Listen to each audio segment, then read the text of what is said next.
क्या आपने कभी ऐसा महसूस किया है कि आपका दिमाग एक पल के लिए भी रुकता नहीं? विचारों की एक अनंत लहर। क्या होगा? क्यों हुआ? ऐसा क्यों कहा? वैसा क्यों नहीं किया? आप बस शांति चाहते हैं, लेकिन मन जैसे खुद से ही युद्ध कर रहा हो। ये वही युद्ध है, अति विचार का युद्ध, यानी ओवर थिंकिंग। और ये केवल आपका युद्ध नहीं, अर्जुन ने भी यही लड़ा था कुरुक्षेत्र की भूमि पर। कुरुक्षेत्र के मैदान में अर्जुन अपने रथ पर खड़े हैं। सामने अपने ही गुरु, भाई, मित्र, संबंधी। और उस क्षण मन डगमगा जाता है, धनुष हाथ से छूट जाता है, शरीर कांपता है और वो कहते हैं, हे केशव, मेरा मन स्थिर नहीं है, मैं ये युद्ध नहीं कर सकता। अब सोचिए, क्या ये दृश्य केवल अर्जुन का था या हम सबका? क्योंकि हम भी रोज ऐसे ही युद्ध में उतरते हैं, ऑफिस में, घर में, रिश्तों में, अपने भीतर। कभी निर्णय के सामने, कभी असफलता के डर में, कभी भविष्य की चिंता में। हमारे भीतर भी एक कुरुक्षेत्र है, जहां विचार ही हथियार हैं और हम अपने ही मन से लड़ रहे हैं। ओवर थिंकिंग हमें वहीं ले जाता है जहां से अर्जुन गुजरे। अस्थिरता, भय, असमंजस। हम एक विचार से दूसरे विचार पर कूदते हैं और कोई ठहराव नहीं पाते।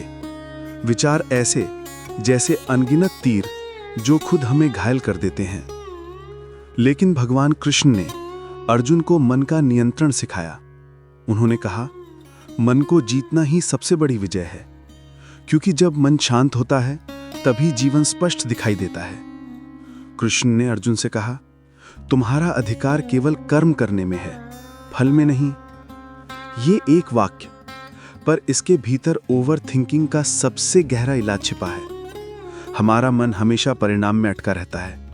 अगर ये नहीं हुआ तो, अगर सब गलत हो गया तो, लोग क्या सोचेंगे, अगर मैं हार गया तो। ये सारे अगर मन को अशांत कर देते हैं। हम भविष्य के परिणामों को सोचते सोचते वर्तमान की शक्ति खो देते हैं।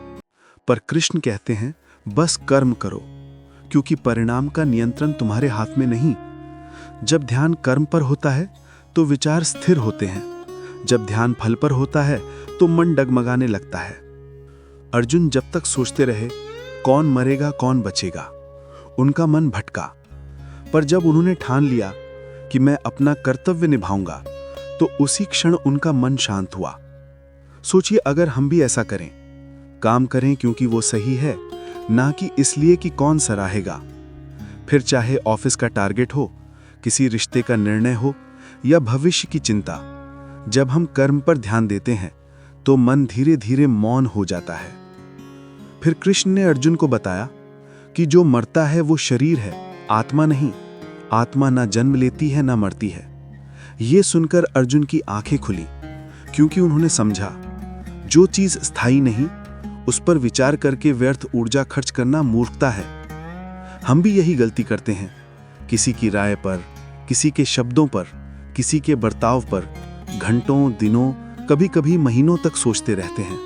उसने ऐसा क्यों कहा, मैंने ऐसा क्यों नहीं किया।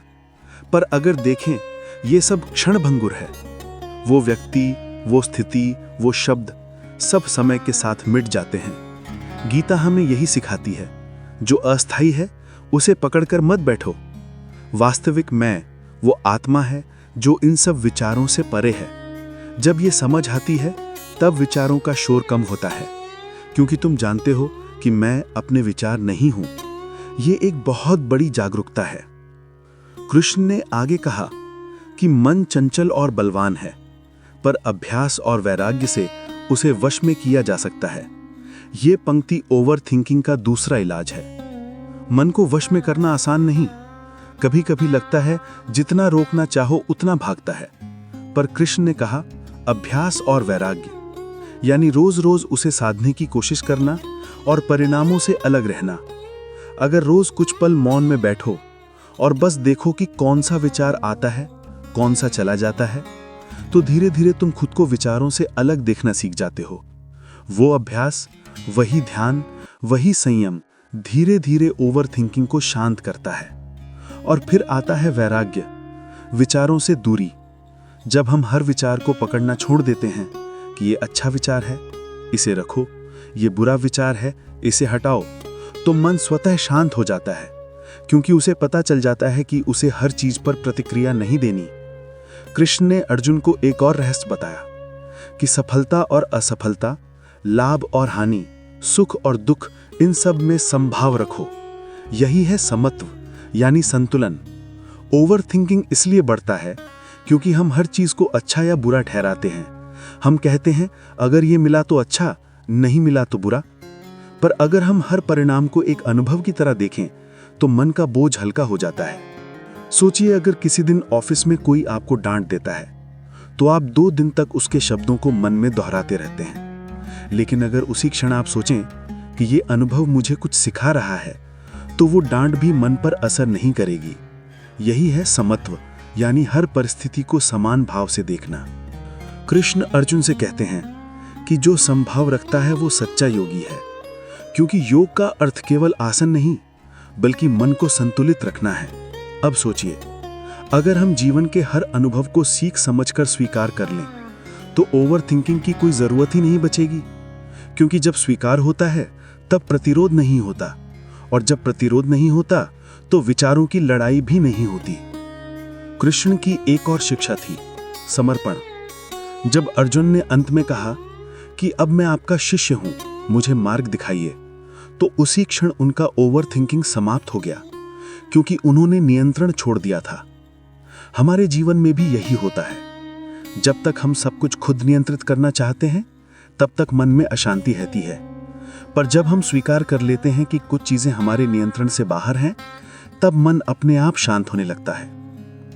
कृष्ण का अर्थ केवल भगवान नहीं, वो बुद्धि है जो भीतर से मार्ग दिखाती है। वो आत्मा की आवाज है जो कहती है कर्म करो, चिंता मत करो। जब हम उस आवाज को सुनते हैं तो बाहरी शोर यानी ओवर थिंकिंग धीरे धीरे मिट जाता है। अब जरा सोचिए, आधुनिक जीवन में ये सब कितना लागू होता है। आज सोशल मीडिया पर लोग दूसरों की जिंदगी देखकर परेशान हैं। उसके पास ये है, मेरे पास क्यों नहीं? वो इतना सफल है, मैं क्यों नहीं? और ये तुलना ओवर थिंकिंग को और गहरा बना देती है। गीता यही कहती है, तुलना मत करो, क्योंकि हर व्यक्ति अपना कर्म कर रहा है, अपनी यात्रा पर है। तुम्हारा मार्ग तुम्हारे लिए है, उसका नहीं। जब तुम अपने कर्म पर ध्यान दोगे तभी मन शांत रहेगा। रिश्तों में भी ओवर थिंकिंग हमें तोड़ देता है। उसने जवाब क्यों नहीं दिया? क्या वो अब मुझसे दूर हो रहा है? हम सैकड़ों कल्पनाएं बना लेते हैं और हर कल्पना एक नया तनाव देती है। गीता कहती है भावनाओं को महसूस करो, पर उनमें डूबो मत। उनसे दूरी रखो, उन्हें देखो और जाने दो। वही वैराग्य है, वही मन की शांति का मार्ग है। कभी कभी ओवर थिंकिंग इसलिए भी होता है क्योंकि हम खुद पर भरोसा नहीं करते। अर्जुन ने भी यही कहा था कि मेरा मन स्थिर नहीं, मैं क्या करूं? तब कृष्ण ने कहा था, अर्जुन, तू अपने स्वभाव के अनुसार कर्म करेगा ही, क्योंकि तेरी भीतर जो दिव्यता है वही तुझे सही दिशा में ले जाएगी। इसका अर्थ है, तुम्हारे भीतर की आत्मा, तुम्हारी अंतरात्मा, वो पहले से जानती है कि क्या सही है, बस तुम्हें सुनना सीखना है। ओवर थिंकिंग तब होता है जब हम अपने भीतर की आवाज को अनसुना करते हैं। तो जब भी मन में शोर बढ़े, रुक जाओ, गहरी सांस लो और खुद से पूछो कि मैं अभी क्या कर सकता हूं। बाकी सब, भविष्य, अतीत, परिणाम, सब छोड़ दो, क्योंकि गीता कहती है वर्तमान ही जीवन है, बाकी सब भ्रम है। अर्जुन की तरह जब तुम अपने भीतर के कृष्ण की आवाज सुनोगे तो तुम्हारा मन भी शांत हो जाएगा, क्योंकि वो आवाज कभी चिल्लाती नहीं, वो बस धीरे से कहती है कर्म करो, चिंता मत करो।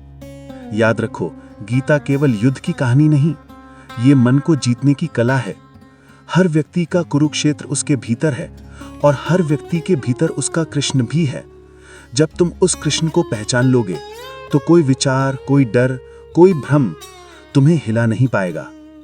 तो अगली बार जब मन ज्यादा बोले, जब विचारों का शोर बढ़े, बस एक पल रुककर अपने भीतर झांको। वहां एक आवाज है जो कहती है तू शांत हो जा, तू वही अर्जुन है जिसने युद्ध जीता था। और जब तुम ये याद करोगे तो तुम्हारा मन भी मौन हो जाएगा। वही मौन, वही शांति, वही विजय।